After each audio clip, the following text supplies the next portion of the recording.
Et aussi étrange que cela puisse paraître, notre odyssée vers la vérité aura lieu dans un monde irréel, un monde imaginaire, un monde factice. Or, vous côtoyez déjà des mondes de cette nature, quand vous lisez un roman, regardez un film ou jouez à un jeu. On les appelle des mondes de fiction. Et dans le monde de fiction où je vous emmène, j'en prends l'engagement, vous allez développer un super pouvoir que vous pourrez ramener avec vous dans la vie réelle. Ainsi démarre la fiction. Imaginez la scène. Vous marchez dans le centre-ville et vous arrivez au coin de la rue. De l'autre côté, quelque chose attire votre attention. Un homme, âge moyen, grand, carrure imposante, tient un petit garçon par le col et lui assène une violente gifle au visage. Premier super pouvoir, je gèle le temps pour que nous prenions la mesure de ce qui s'est produit. L'univers entier est en pause et j'aimerais que vous vous concentriez sur la réaction que vous auriez eue dans une telle situation. Comment vous vous sentiriez? Qu'est-ce que vous penseriez? Qu'est-ce que vous feriez? Gardez ces deux aspects à l'esprit. 1. Loin d'une petite réprimande, il s'agissait d'une puissante gifle administrée par un adulte robuste à un enfant sans défense. 2.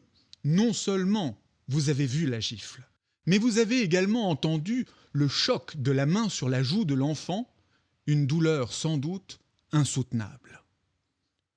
En de telles circonstances, 84% des gens condamnent la violence, 68% craignent que l'enfant soit frappé à nouveau, 67% comptent appeler la police, 21,5% veulent intervenir directement et 93% considèrent qu'il s'agit d'un homme méchant. Je vous invite à garder en mémoire la réaction que vous auriez eue.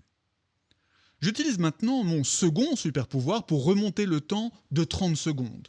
Quand vous arrivez au coin de la rue, vous assistez à la même scène, mais avec 30 secondes d'avance sur la première fois. Voici ce qui se produit.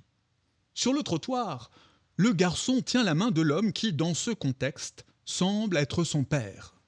L'attention de l'enfant est happée par un petit chaton de l'autre côté.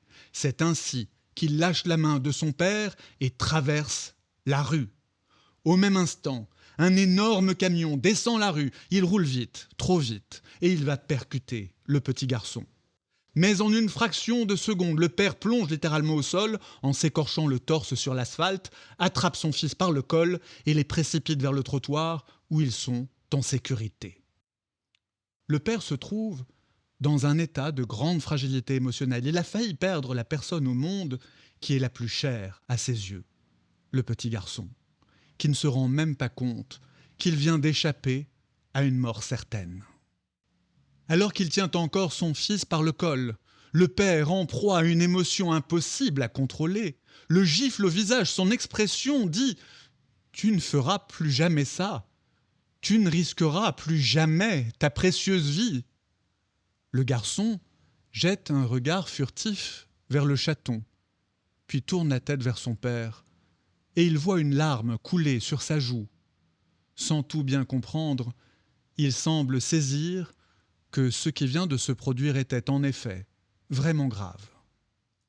Le temps est à nouveau gelé.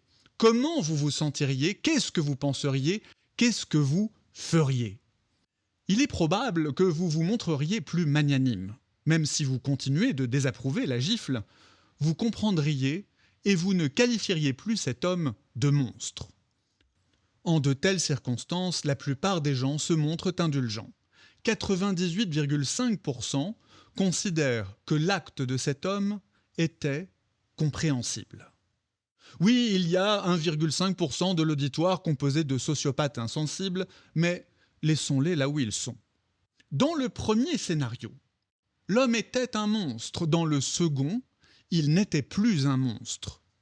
La seule différence, la seule chose qui a changé, c'est qu'en remontant le temps de 30 secondes, nous avons assisté à la même scène avec un cadre élargi.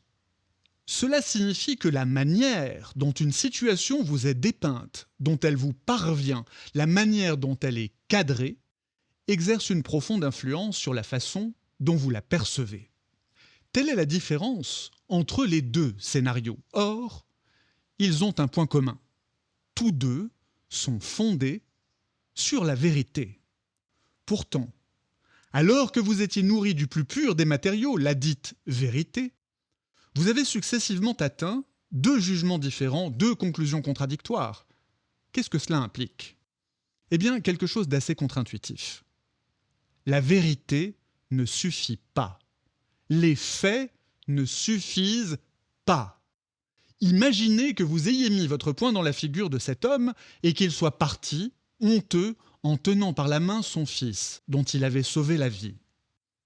Et au moment du coup de poing, et après le coup de poing, vous vous êtes répété « ce sont les faits, ce sont les faits ». Et vous aviez universellement raison. Et pourtant vous aviez tort, y compris de votre point de vue. Comment faire pour éviter cela dans la vie réelle? Eh bien on ne peut pas. Vous êtes condamné, à moins que vous ne rameniez le super-pouvoir que vous aviez dans le monde de fiction, le pouvoir de geler le temps et de suspendre votre jugement. Vous avez ce pouvoir qui vous permet d'examiner le cadre d'une situation à laquelle vous assistez.